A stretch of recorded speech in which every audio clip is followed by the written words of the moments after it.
The film starts with James, a college student who is about to miss his philosophy lesson. In a rush, he sprints down the street to make it on time. Upon entering the room, it's revealed that the topic of the day involves thought experiments led by their instructor. They chat about scenarios like a monkey with infinite time eventually typing out Hamlet, or the challenge in deciding to save a girl on a tower versus saving people from an oncoming trolley. As the course nears its end, their philosophy teacher, Mr. Zimmett, introduces a final test in the form of another thought experiment. He brings out a box, sets it on a table, and lays down the rules. Using only logic, the students need to determine who among them deserves a spot in an underground shelter meant to protect from an imminent nuclear disaster. The catch? The shelter can only accommodate 10 individuals, but there are 21 participants, 20 students and the teacher himself. Even if they manage space and supplies, the oxygen is only enough for 10. While they witness the sight of explosion clouds, they are tasked with deciding who gets to survive and who doesn't. Every student has to pick a piece of paper from the box, each indicating a unique profession. As they do this, Mr. Zimmett coughs a few times and discreetly covers the box. They then proceed to a place called Pran Bannon, where everyone reveals their designated roles.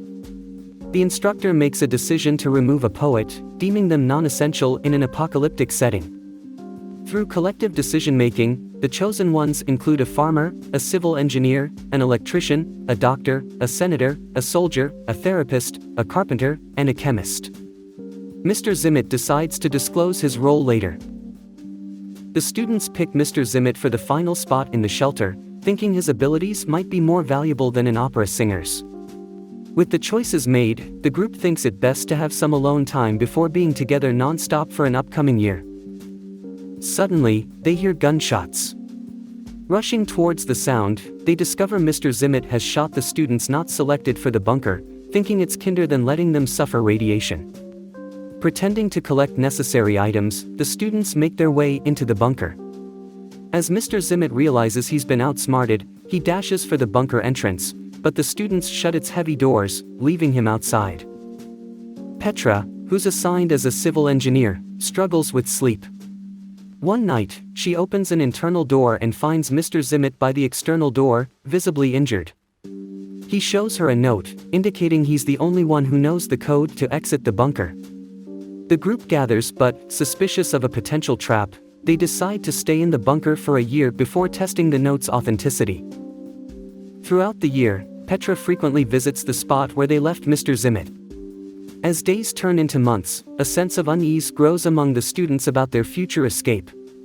When a year is up, they attempt to leave but can't. The realization hits, Mr. Zimmett wasn't lying. Desperate, they try breaking the door with guns, tools, even digging. All in vain. Food becomes scarce, and in desperation, they resort to consuming the deceased electrician. As despair grows, some students end their lives, fearful of a slow, painful end. Eventually, oxygen depletes, and the entire group perishes. As the first trial concludes, during the debrief, Mr. Zimmett's true profession comes to light. He's the designer of the bunker and the one who set the door's code. He proposes they learn from their errors and redo the experiment. The next trial happens near Mount Brahma. Now, the selection process is trickier as it's not just about skills, but personal attributes and details. The bunker now houses a gay farmer, a civil engineer, an electrician, a chemist known for good genes, a stockbroker who has gold, a carpenter baron, a salesperson, a birth doctor, a senator, a lawyer, a memory-skilled soldier, a property owner, and a simple worker. Once more, Mr. Zimmett keeps a spot for himself. Those not chosen race to their cars, trying to escape the impending blasts. Sadly, a bomb drops close, obliterating everything nearby. 9 of the students, with Mr. Zimmett, find safety in the bunker. One restless night, Petra discovers James, the farmer, and Jack, the chemist, together. The group decides pairing off might help ensure offspring sooner. Petra picks Mr. Zimmett since James, due to his preference, isn't an option. Time ticks by, yet no pregnancies occur. Mr. Zimmett proposes swapping partners to possibly boost chances. However, Bonnie doesn't agree. Upset, Mr. Zimmett returns with a firearm, demanding Bonnie either comply or be removed from the test. As tension rises, Jack, having concealed himself, confronts Mr. Zimmett, leading to a struggle where Mr. Zimmett gets hurt.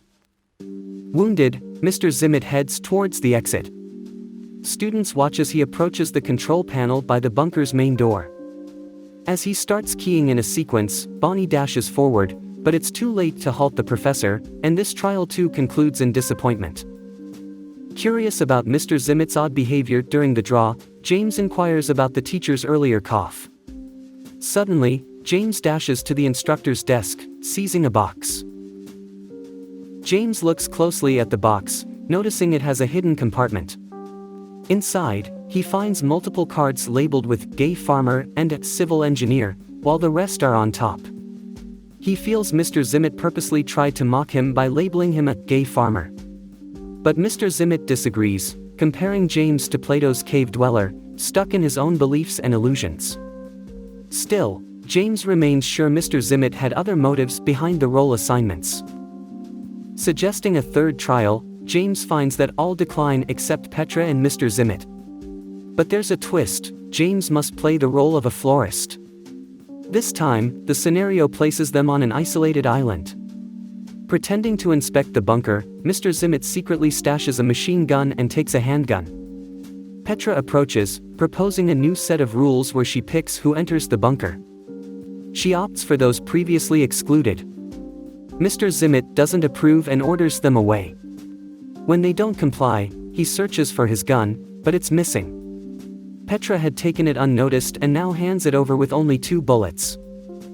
James, having figured out the machine gun's hiding place, now confronts Mr. Zimmett, demanding he leave. But Mr. Zimmett counters, saying they won't access the bunker without the secret code, known only to him. Then, Bonnie surprises all by revealing the code. Standing closest to Mr. Zimmett during a prior entry, she saw and remembered the number sequence due to her photographic memory. With 1 spot left in the bunker, Petra offers it to Bonnie, but she declines. Then Petra picks Chips, the carpenter, for the final spot. But, unexpectedly, Chips tricks Petra, locking her inside the bunker and leaving her behind. With the rest, he sails to another island, believing it's safer. Inside the bunker, Petra, James, and others spend a year together. They occupy their time with poker games, reciting poetry, and performing plays. When the year concludes and they emerge, they find that the island is untouched by war. Life continues peacefully, contradicting Mr. Zimmett's belief that they'd fail without specific roles like a carpenter or senator. But a twist occurs. A bomb shows up, and James prepares to set it off. Suddenly, Mr. Zimmett, having hidden in the island's rocky terrain for the past year, intervenes, firing a warning shot. He's ready to shoot James, but the other students stand by their friend. In a tense moment, James activates the bomb, signaling the end of the lesson. Chips shares his own side story, a lesson within a lesson.